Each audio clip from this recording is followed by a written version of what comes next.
आपदा के लिहाज से उत्तराखंड बेहद संवेदनशील राज्य है। ऐसे में जब भी मानसून शुरू होता है तो लगातार हम देखते हैं कि जो आपदाएं हैं वो आती हैं। लगातार जो हमारा विभाग है, आपदा प्रबंधन का विभाग हो चाहे हमारी सरकार हो, लगातार ये दावा करती है कि वो आपदा से निपटने के लिए एकदम तैयार हैं। लेकिन जिस तरीके से लैंडस्लाइड हो रहा है, हादसे हो रहे हैं, वो कहीं ना कहीं प्रदेश के लिए एक बुरी खबर रोज सुबह लेकर आती है। आज ऐसी ही खबर आज आई जब रुद्रप्रयाग में एक बस टेम्पो ट्रैवलर जो है वो अलकनंदा नदी में गिर गया। इसमें 2 लोगों की मौत हो गई, 7 लोग घायल हो गए और कई लोग अभी भी बस के साथ लापता हैं। ऐसे में क्या कुछ तैयारी है सरकार की आपदा प्रबंधन की, उसको लेकर के जनता की क्या राय है, उन्हीं से जानेंगे। हमारे साथ मौजूद है सर आज एक रुद्रप्रयाग में बड़ा हादसा हुआ, आपने भी देखा, बस गिर जाती है, कई लोग लापता हैं। सरकार हमेशा ही कहती है कि हम तैयार हैं हर चीज स्थिति से निपटने के लिए। आप किस रूप से देखते हैं? देखिए, जो पर्वतीय क्षेत्र है, उत्तराखंड एक पर्वतीय क्षेत्र है और यहाँ चारों धाम की यात्रा चल रहे हैं। अन्य प्रदेशों से सारे तीर्थयात्री यहाँ आ रहे हैं। सरकार का दायित्व है कि अन्य प्रदेशों से जो यात्री यहाँ आ रहे हैं उनकी रख रखाव सुविधा, उनकी जो यात्रा का है, सारा जिम्मेवारी सरकार की है। जिस तरह से आज निरंतर एक्सीडेंट हो रहे हैं, तो यह पर्वतीय क्षेत्रों में सबसे पहले तो जो वाहन जा रहे हैं, बारिश आ रही है तो उनको रोक देना चाहिए है। दूसरा यह है कि जैसे पर्वतीय जहाँ पे लैंडस्लाइड रहती है वहाँ उनको कुछ व्यवस्था ऐसी करनी चाहिए कि लैंडस्लाइड ना हो समय समय पर। दूसरा ये होता है कि यहाँ की एक भीड़ सी चल रही है, कोई नियम सब ताक में रखे गए हैं। सरकार को इनका संज्ञान लेना चाहिए। सरकार तो ये कहती है कि जो ये हादसे होते हैं वो तो प्राकृतिक है, इसमें हमारा क्या जोर है, इंसान का क्या जोर है? नहीं, प्राकृतिक हादसे होते हैं परंतु सरकार की कमी है। जैसे कभी जैसा पता आपको लैंडस्लाइड हो रही है तो सरकार को एक जिम्मेदारी, वहाँ एक जो बहुत ज़्यादा लैंडस्लाइड पॉइंट हैं जहाँ निरंतर लैंडस्लाइड होते हैं, इनको वहाँ एक चौकियाँ बनानी चाहिए कि जैसे कोई बरसात का सीजन होता है तो वहाँ पर इनको रोक दिया जाए। मेरा एक कहते हैं इनको रोका जाए जिससे हादसे रोके जाए, है ना। इससे क्योंकि ये सरकार की जिम्मेदारी है, क्योंकि अन्य प्रदेश से आ रहा है, उनको यहाँ की भौगोलिक स्थिति के बारे में बिल्कुल संज्ञान नहीं होता। वो आते हैं बेचारे, वो यहाँ से चलते, दिल्ली हो, मध्य प्रदेश हो, राजस्थान से मैं देख रहा हूँ इतने सारे यात्री, उनको यहाँ की भौगोलिक स्थिति के बारे में नहीं पता होता। तो ये सरकार को इसका नैतिक ध्यान रखना चाहिए कि यहाँ की भौगोलिक स्थिति के बारे में, जहाँ कंटिन्यू लैंडस्लाइड, बहुत से ऐसे पर्वतीय क्षेत्र है जहाँ निरंतर लैंडस्लाइड होता है, वहाँ रपटे आता है, फिर उसमें हादसे के कारण बनते हैं। तो सरकार के को चौकियाँ बनाए, वहाँ पे उनकी रोकथाम की जाए और जिससे कि लैंडस्लाइड रुका, ये जो ऐसी घटनाएं हो रही है वो रोका जा सके। आप कितना सरकार को जिम्मेदार मानती हैं? क्योंकि देखो, चारधाम यात्रा चल रही है, बाहर से लोग यहाँ पर आ रहे हैं, बसों में भीड़ है, ना तो उसकी कोई चेकिंग हो रही है आरटीओ के द्वारा। कितने गवर्नमेंट को चाहिए ना कि थोड़ा जैसे बसों में भीड़ हो रही तो उसकी सावधान बरतें, वो इतनी भीड़ ना दें। और ये तो सारा काम तो गवर्नमेंट का ही है। उन्हें वो ना, कहीं बारिश है, कहीं भीड़ ज़्यादा है तो उसमें रोकना चाहिए ना उनको, थोड़ा ट्रैफिक तो रोके ना, भेजें, लाइन से भेजें, टाइम से भेजें। बारिश में कहीं वो है तो उस चीज़ को रोक लेना, रोड में चौकियों पे रोका जाए, यही चीज़ होनी चाहिए। और जैसे हम अपने बच्चों को, आजकल पैसे हम पे अधिक है, बच्चों को हम गाड़ी दे देते हैं, बच्चे पूरी उम्र के भी नहीं होते, गाड़ी देते हैं तो वो तेजी में जो गाड़ी चलाते हैं तो कर देते हैं। आप ये मानते हैं कि तेज वाहन चलाना भी कहीं ना कहीं हादसों का कारण है पहाड़ों में, क्योंकि मोड़ काफी है वहाँ पे? ये चीज ऐसा है कि यूपी से जो आते हैं तो उनको पहाड़ की वो नहीं पता है कि पहाड़ में कैसे चलना चाहिए, रास्ते के विशेष में ना, तो पहाड़ का नहीं यूपी वाले कर पाएंगे, क्योंकि हमारे पहाड़ी क्षेत्र जो है तो मोड़ भी है, चढ़ाई उतराई भी है, तो ये यूपी वालों को नहीं पता चलता ना। तो कहीं ना कहीं जो ड्राइवर्स होते हैं जो यहाँ पर यात्रा करने के लिए आते हैं, उनका कहीं ना कहीं चेकिंग होनी चाहिए किस तरीके से वो वाहन को चला रहे हैं। यानी कि जिस तरीके से हम जब लाइसेंस बनाने जाते हैं वहाँ पर टेस्ट होता है तो उनका टेस्ट होना चाहिए। साफ तौर पर आंटी जी कह रही हैं। आप किस रूप से देख रहे हैं? आप सरकार को कितना जिम्मेदार मानते हैं जिस तरह? सरकार पूरी तरह से फेलियर है। ये हमारा उत्तराखंड प्रदेश हादसों का प्रदेश बन गया है। कहीं ना कहीं दुर्घटनाएं हो रही हैं, जान माल के साथ खिलवाड़ हो रहा है। पूरे भारत से लोग यात्री आ रहे हैं हमारे, उनकी गाड़ियों की कुछ चेकिंग ही नहीं होती, फिटनेस नहीं होती, सब जगह पैसा चल रहा है। इनको तो बहुत ज़्यादा इसकी फिटनेस होती है, देखभाल होती है। यही हादसे आपके हेलीकॉप्टर के भी हो रहे हैं, रोज़ दुर्घटनाएं हो रही हैं, कोई उनकी चेकिंग नहीं, कोई कुछ नहीं, बहुत बुरा हाल है। लेकिन सरकार तो जश्न मना रही है क्योंकि 23 लाख से अधिक श्रद्धालु जो है दर्शन कर चुके हैं चारधाम। नहीं, बहुत बुरा हाल है। आप देखिए ना कितने हादसे हो रहे हैं, बहुत बुरा हाल है सरकार का। वो अपने तालियां पीटते रहे, जश्न मनाते रहे, उससे कुछ नहीं होता। वो कह रहे हैं कि 23 हादसे हैं, रोज बसें गिर रही हैं, टेम्पो ट्रेवल गिर रहे हैं, टैक्सी गिर रही हैं, दुनिया भर के हादसे हो रहे हैं, कुछ नहीं। अच्छा, एक चीज़ और है, जब भी गंभीर हालत होती है उनकी, जो घायल होते हैं उनको रेफर किया जाता है, वहाँ पे कोई अस्पताल भी नहीं, इसको क्या कहेंगे? कोई अस्पताल नहीं है वहाँ पर, कोई सुविधा नहीं है यात्रियों के लिए, श्रद्धालुओं के लिए कोई सुविधा नहीं है। सरकार का फेलियर है ये, पूरी तरह से फेलियर। तो पूरी तरह से सरकार फेल हुई है आपदा से निपटने के लिए। हमारे साथ यहाँ एक मैम और मौजूद है, आप किस रूप से देख रही है, कितना जिम्मेदार मानती है सरकार को? सबसे पहली बात तो यह है कि बोलते हैं रजिस्ट्रेशन करा के जाओ ना, रजिस्ट्रेशन से एक्स्ट्रा कैसे भेज रहे हो फिर तुम लोग? तो हादसे तो होंगे ही। पहाड़ की रोड कैसी है, कितनी सकरी रोड है वो, तो ये तो सब चीज जांच तो कर होनी चाहिए ना, लिमिट में ही होना चाहिए। कि कह रहे हैं कि इतने जाएंगे और चले जाते हैं 3-3, फिर वो रजिस्ट्रेशन वाले वहाँ दर्शन भी नहीं कर पाते, कोई और ही करते हैं।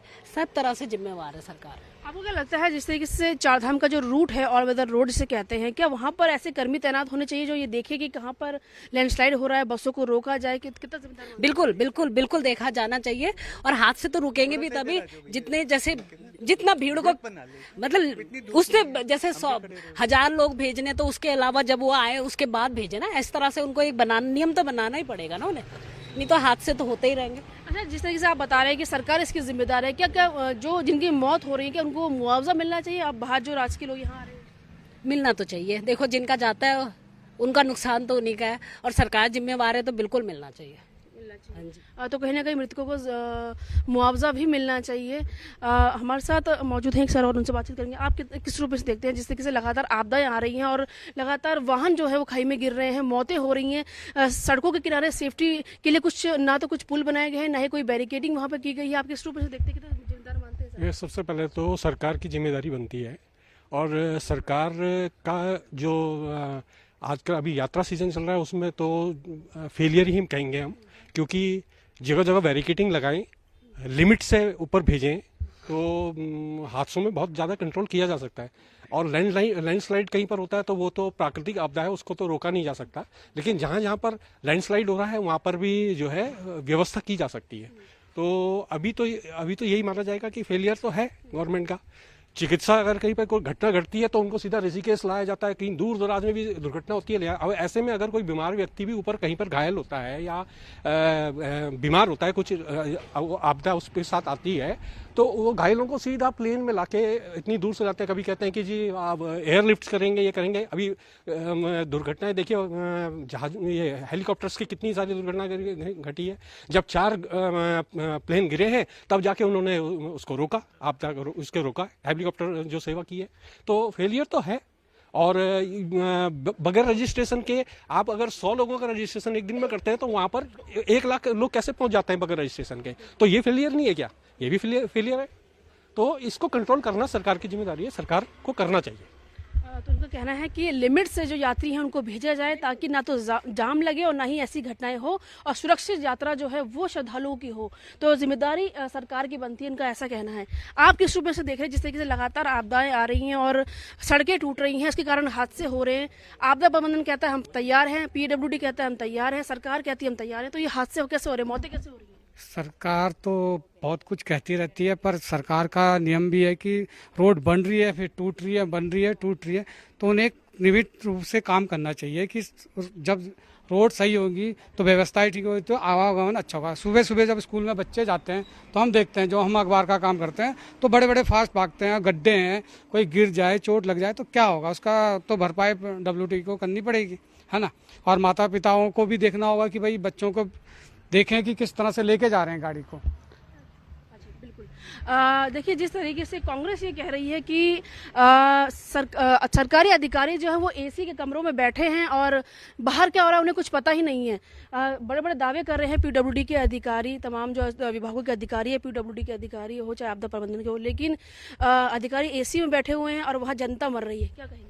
निश्चित तौर पर बड़ा चिंता का विषय है उत्तराखंड के अंदर कि जिस तरीके से जो अधिकारी है, जो IAS PCS की लॉबी है, वो जिस तरह से सरकार पे हैवी है कि आदेशों की अवहेलना करने में अव्वल है, तो ये निश्चित तौर पर जो है सरकार कहीं ना कहीं जो है हठधर्मिता से चल रही है। जो शासन और प्रशासन जो है वो सरकार को चलाने का काम कर रहे हैं, अधिकारी बेलगाम है, अधिकारियों पर कोई शिकंजा नहीं है, कोई डर, कोई खौफ नहीं है सरकार का, और उसी का नतीजा है कि अधिकारी जो है AC कमरों में बैठकर जो है बड़े बड़े जो है वो क्या बोलते हैं दावे जो है पेश करते हैं, पर धरातल पर देखने के लिए क्या होता है वो आप और हमारे सबके सामने है। बड़े बड़े दावे किए जाते हैं। अब जिस तरीके से अभी कुछ बातें यहाँ पर उठी हैं, रजिस्ट्रेशन 100 का होगा और दर्शन करने अगर 1000 आदमी जाएगा तो 900 लोग जो जा रहे हैं उसकी जिम्मेदारी किसकी है? और सरकार भी कहीं ना कहीं अपनी पीठ थपथपाने के लिए, वाहवाही लूटने के लिए जो है लोगों को जो है मरते हुए हाल में छोड़ रही है। और पूरी तरीके से जब यात्राएं शुरू होती हैं, चार धाम यात्रा जो है वो पूरे देश की आस्था का केंद्र का बिंदु है। और जब हमने पिछली बार भी देखा कि जो पर्यटन मंत्री हैं वो पर्यटन मंत्री जो है विदेश यात्रा पे होते हैं यात्रा को छोड़कर, जो प्रभारी मंत्री होते हैं वो कहीं सूद नहीं लेते हैं। अभी आपने देखा हाल फिलहाल में जब ये यात्रा हुई 200 से ज़्यादा लोगों की जो मृत्यु हो गई है यात्रा के दौरान में। पिछली बार भी जो है काफ़ी लोगों ने जो अपनी जान गंवाने का काम किया। स्वास्थ्य के बारे में विषय पे बात करें, सड़क के विषय पे बात करें, ट्रांसपोर्ट के विषय पे बात करें, सरकार पूरी तरीके से फेलियर है। और जिस तरीके से ये घटनाएं घट रही हैं, कहीं ना कहीं जो परिवहन विभाग भी है वो भी पूरी तरीके से इसमें कहीं ना कहीं सम्मिलित है, क्योंकि कहीं जांच नहीं होती है, कहीं जो है फिटनेस की जांच नहीं होती है, कहीं वाहनों की जो है कागज़ों की जांच नहीं होती है। कोई भी मनमानी तरीके से आ रहा है, मनमानी तरीके से ऊपर जा रहा है। और जिस तरह से बरसात का मौसम है, सरकार को चिंताजनक व्यवस्थाएँ जो हैं उस पर करनी चाहिए। चिंताजनक हालात हैं, पर सरकार कहीं ना कहीं अपनी पीठ थपथपाने पर जो है मजबूर है, वाहवाही लूटने के लिए जो बाध्य है, पर जनता की तरफ कोई भी ध्यान सरकार का नहीं है।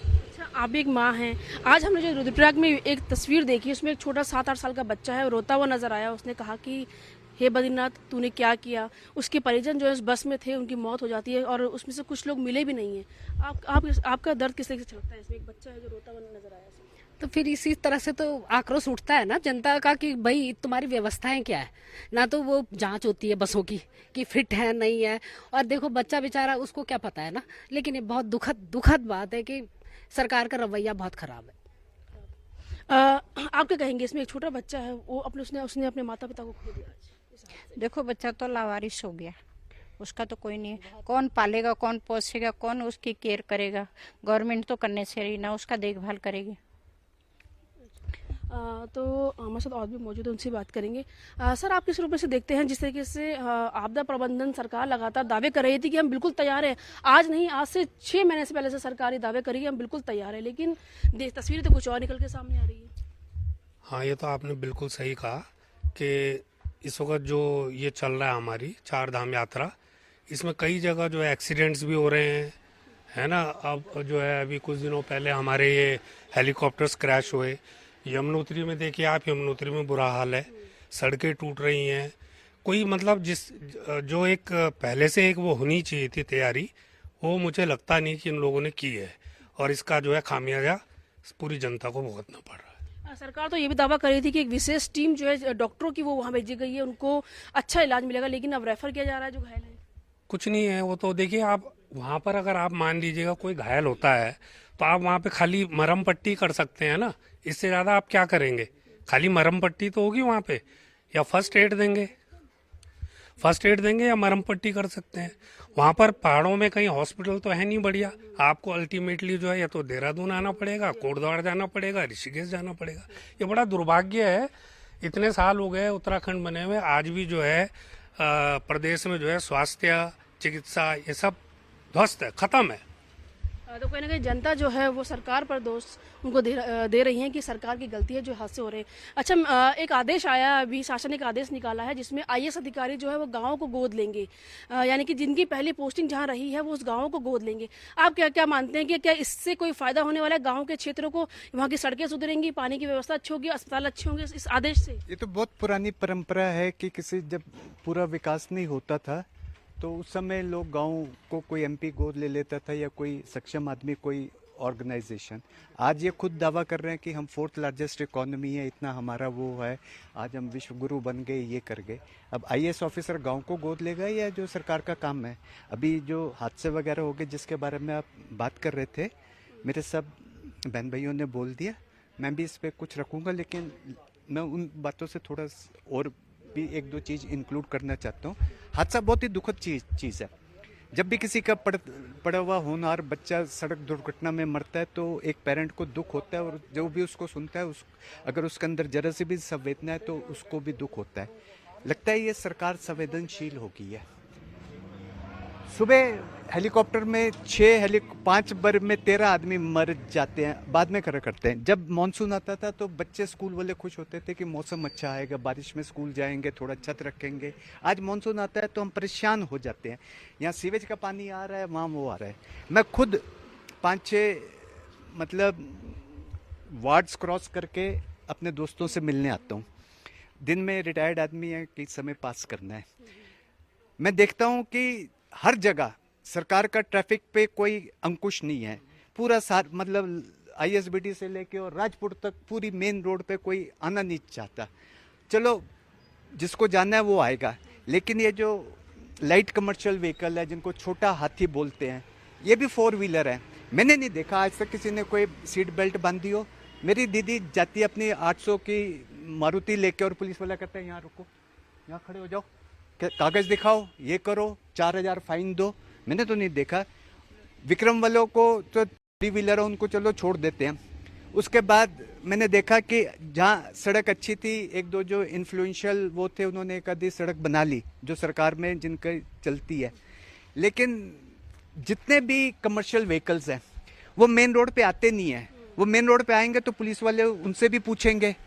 वो बाई रोड लेते हैं जो रेजिडेंशियल एरिया है जहाँ पर कि वो टाइल्स लगी हैं। मुझे किसी टाइल्स वाले से कोई अफसोस नहीं है, वो काम कर रहा है, सरकार को दे रहा है और टाइल्स बेच रहा है। अगर कोई कमीशन मांग रहा है तो उनकी गलती है। और टाइल बचाने वाले की बेचारे की क्या गलती है? उसने तो अपने बच्चे पालने हैं, ठेकेदार ने भी अपने बच्चे पालने हैं। एक लिमिटेड उससे होता है, वो काम तो अपने बच्चों के लिए कर रहा है। लेकिन आज कोई ठेकेदारी करने के लिए, मैं खुद बेरोजगार 20 साल से घूम रहा हूँ, तो मैंने तो लगा कि ये सारी चीज़ें बेकार है। जितना है थोड़ा खा लो, सुखी रह लो, सुकून से रह लो।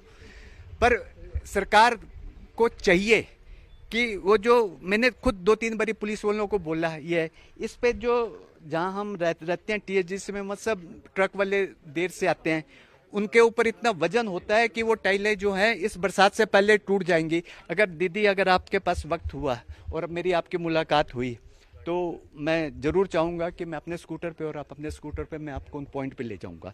सबसे बड़ी जो अफसोस की बात होती है मुझे कि जब मैं यहाँ पहले आता हूँ तो स्मार्ट सिटी बन रही थी जिसको ख़त्म होना था 17 में, मेरे ख्याल से ये प्रोजेक्ट भी ख़त्म हो गया। उसमें हमारे देहरादून ने कीर्तिमान तो बनाया लेकिन टॉप का नहीं, सबसे लोवेस्ट का। तो कहीं ना कहीं उनका कहना है अभी भी वो जो आउटस्कर्ट्स है ना शहर के, वहाँ पर मेन रोड पे उन्होंने वो पॉइंट्स जॉइंट जहाँ पर बनता है, जहाँ पर 3-4 जगह से सीवेज जाते हैं, वो खुले हुए हैं। वहाँ पर बहुत बुरा हाल है। अभी मतलब बरसात में आदमी को खुश होना चाहिए, लेकिन लोग परेशान हैं कि अभी पानी आएगा, घरों में गंदा पानी घुसेगा। That is all. तो इनका साफ तौर पे ये कहना है कि मानसून की तैयारी जो है वो नहीं की गई है, खाली दावे किए गए हैं। सड़कों के हाल बुरे हैं, सीवर लाइन की कोई व्यवस्था नहीं है, पानी सड़कों पर भरा हुआ जिससे एक्सीडेंट हो रहे हैं।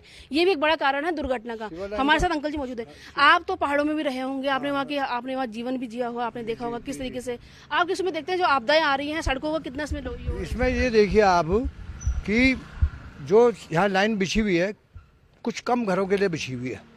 आज इतने सारे घर बन गए मगर उसकी मोटाई वही है। अब मोटाई वही है तो चैम्बर बैक मारता है। भाई वो ओवरफ्लो हो गया, या तो ऊपर को निकलेगा या फिर लोगों घर में बैक मारेगा, और बैक मारेगा तो लोग परेशान नहीं होंगे क्या? ये तो सरकार की वो तो कहीं ना कहीं उनका ये कहना है कि बरसात मानसून की तैयारी जो वो शहर में भी नहीं है, गांव की छोड़िए, दुर्गम क्षेत्रों की छोड़िए, गांव की भी नहीं है। अच्छा, पहाड़ों में जिस तरीके से लगातार आए दिन बसें गिर रही हैं, टेम्पो ट्रैवलर गिर रहे हैं और लोगों की मौत हो रही है, आप कितना जिम्मेदार सरकार को मानते हैं? इसमें सरकार टोटल जिम्मेदार है। भाई एक्सपर्ट नहीं है, कंडक्टर को बस दे रखी है, मतलब ये सब चीज़ें हैं। फिटनेस नहीं है, ये सब आरटीओ जिम्मेवार है इसका। तो सरकारी समझो, आरटीओ सरकारी है, ये सब जिम्मेवार है। कंडक्टर को दे दी बस, चलाओ जी तुम चलाओ, मुझे झपकी आ रही है, मैं सो जाता हूँ थोड़ी देर। तो ये देखो ना कितनी गलत बात है, लोगों की ज़िंदगी से खेल रहे हो आप,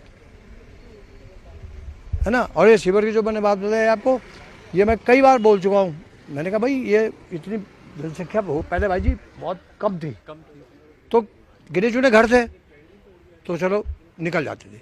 अब वो इतना सा पाइप है, उसमें क्या कहाँ निकासी कहाँ से हो जाएगी बताइए?